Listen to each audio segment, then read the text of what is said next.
আবারও শিক্ষক নিয়োগ সংক্রান্ত একটি মামলা প্রত্যাহার করল রাজ্য সরকার এবং সেখানে সিবিআইয়ের হাতে এই দায়িত্ব অর্পণ করা হলো। আমি সে নিয়ে আলোচনায় আসছি এবং যদি এমনটি হয়ে থাকে বিভিন্ন ক্ষেত্রে, বিশেষ করে এক্সপিরিয়েন্সের 10 মার্কসের ক্ষেত্রে, যদি সরকারি মামলা প্রত্যাহার করে নেয় তাহলে 10 মার্কস আদৌ থাকবে তো, বা এই 10 মার্কসে কোনো ভ্যালিডিটি আদৌ থাকবে তো, এখন সে নিয়ে প্রশ্ন উঠছে, আমি ডিসকাস করছি। এবং একটি খুবই খারাপ এবং মর্মান্তিক খবর আছে যে একজন শিক্ষক উনি আত্মহত্যা করেছেন। তো খুবই একটা দুঃখের খবর, আমি সে নিয়েও আলোচনা করছি। ভিডিওটা স্কিপ করো না, সবটা দেখো, চ্যানেলটা সাবস্ক্রাইব করে দিও এসএসসি পিএসসি এবং গ্রুপ সি গ্রুপ ডি গুরুত্বপূর্ণ আপডেট পাওয়ার জন্য। দেখো, গত পরশু সম্ভবত তোমরা জানো যে পাহাড়ে জিটিএ নিয়োগ করে, সেখানে জিটিএ সংস্থা নিয়োগ করে, সেখানে কিন্তু এসএসসি কোনো হাত থাকে না। তো সেখানে নিয়োগ করার নিয়মটা কি না, ওখানে নিয়োগ করার নিয়মটা হচ্ছে ওই জিটিএর আন্ডারে যে স্কুলগুলোতে স্বেচ্ছায় মানে যারা শিক্ষকতা বহুদিন ধরে করে আসছেন তাদেরকে ওখানে পরীক্ষার মাধ্যমে পার্মানেন্ট করে নেওয়া হয়, একটা নিয়ম আছে। এবং যারা সেখানে বহুদিন স্বেচ্ছাশ্রম দিচ্ছেন সামান্য পারিশ্রমিক বা বিনা পারিশ্রমিকে, তাদের কিন্তু সেখানে পরীক্ষার মাধ্যমে ওই জিটিএ সংস্থা কিন্তু সেখানে মানে তাদের পার্মানেন্ট পদে নিয়োগ করা হয়। কিন্তু আগের সরকারের আমলে হয়েছে কি, সেখানে অনেকে মানে অনেকদিন থেকে স্বেচ্ছাশ্রম দিয়ে কাজ করছেন, কিন্তু আগের সরকার এবং তার কিছু দুর্নীতিগ্রস্ত নেতামন্ত্রীরা অন্য ডিস্ট্রিক্ট থেকে সেখানে হাইজ্যাক করে তাদের সেখানে স্কুলে সামান্য কয়েকদিন মানে স্বেচ্ছাশ্রমের মাধ্যমে তাদেরকে পার্মানেন্ট করে দেয়।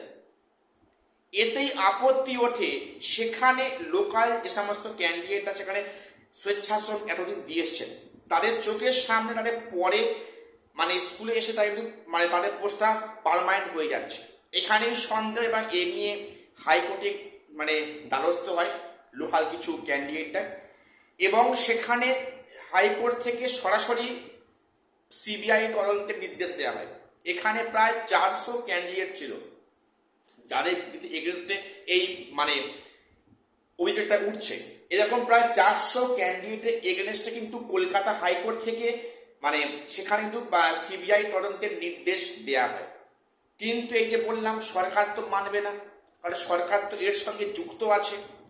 যাদেরকে চাকরি দিয়ে পার্মানেন্ট করেছে তাদের তো মানে টাকার ভাগটা এদের হাতে পড়েছে। আগের সরকার মানে গাজওয়ারি করে বলপূর্বক সেই মানে হাইকোর্ট নির্দেশকে অমান্য করে সুপ্রিম কোর্টে পিটিশন ফাইল করে যে না সিবিআই তদন্তের দাবি মানে এটা নস্যাৎ হয়ে যায়। দেখো, যদি সরকার স্বচ্ছভাবে নিয়োগ করে বা যদি এই নিয়োগ যদি সরকারের কোনো হাত না থাকে, তাহলে সরকার থেকে কেন পুনরায় এই মানে কেসকে চ্যালেঞ্জ করে সুপ্রিম কোর্টে যাচ্ছে? নিশ্চয়ই কোনো স্বার্থ অবশ্যই আছে, একদম নিশ্চয়ই ওপর সবাই টাকার ভাগ বকটা পেয়েছে। তাই আগের সরকার ছুটেছে সুপ্রিম কোর্টে এই মানে সিবিআই অর্ডারটা স্টে আনার জন্য। দিব্যি সেখানে মামলা দায়ের হয়েছে, মামলাটা অ্যাকসেপ্ট হয়েছে, শুনানিও হয়েছে, আর এর মধ্যে সরকার চেঞ্জ হয়ে গেছে। তার ফলে কিন্তু বিস্তর সমস্যা। কেন না, এই মামলা কিন্তু প্রত্যাহার করলো এই বর্তমান সরকার, যে না আমরা সিবিআইয়ের পক্ষে আছি, আমরা চাই এর বিষয়ে তদন্ত করা হোক, এটাকে জনসমক্ষে আনা হোক।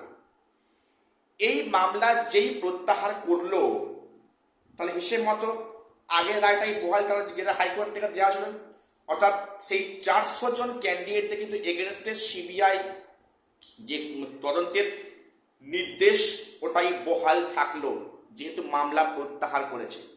দেখা যাক এবারে কি হয়, দেখা যাক পালিয়ে কতদিন থাকা যায় সিবিআই হাত থেকে।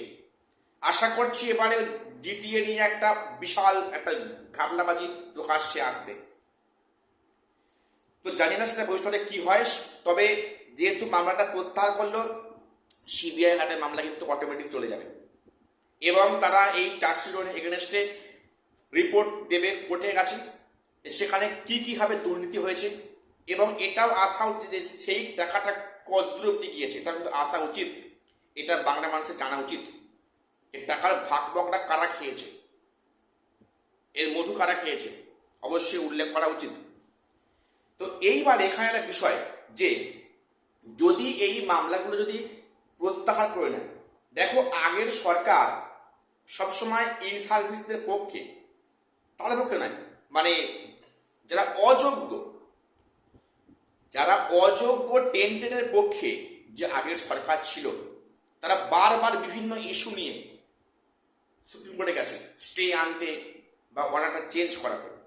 দেখো আগের সরকার কিন্তু ইন সার্ভিসদের পক্ষে ছিল না, কিন্তু আগের সরকার যারা যোগ্য ইন সার্ভিস তাদের পক্ষে ছিলেন না, থাকলে অবশ্যই লিস্টটা কিন্তু আলাদা করে তাদের নিয়োগ করা রাখা যেত।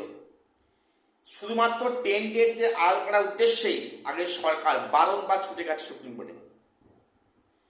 এখন এই সরকার মানে বিভিন্ন কিন্তু মামলাগুলো প্রত্যাহার করছে। যেমন দেখলাম যে ওবিসি মামলা প্রত্যাহার করলো, এটা প্রত্যাহার করলো। এটা যখন প্রত্যাহার করা হয় তাহলে এক্সপিরিয়েন্সের 10 মার্কসের খবরটা কি হবে? এক্সপিরিয়েন্সের 10 মার্কস তো মানে দেওয়ার পক্ষে লড়ছিল আগের সরকার বা তার আইনজীবী। এখন এই সরকার যদি হাত তুলে নেয়, যদি মামলা প্রত্যাহার করে নেয়, তাহলে সেখানে কি হবে?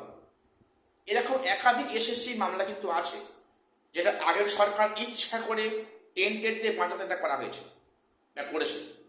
এখন যদি সেটা হাত তুলে নেয় তাহলে কিন্তু 10 মার্কসের গল্পটা কোন দিক যাবে বোঝা খুব মুশকিল। আমি জানি না সত্যি কী হবে না হবে, আমি জানি না যে এক্সপিরিয়েন্সের মার্কস নিয়ে সরকারের কী অবস্থান রয়েছে, সেটা জানা যাবে আগামী 7 তারিখের পর থেকে। যদি মামলা প্রত্যাহার করে নেয় তাহলে কিন্তু খবর আছে এক্সপিরিয়েন্স 10 মার্কস নিয়ে, বাকিটা সময় করবে।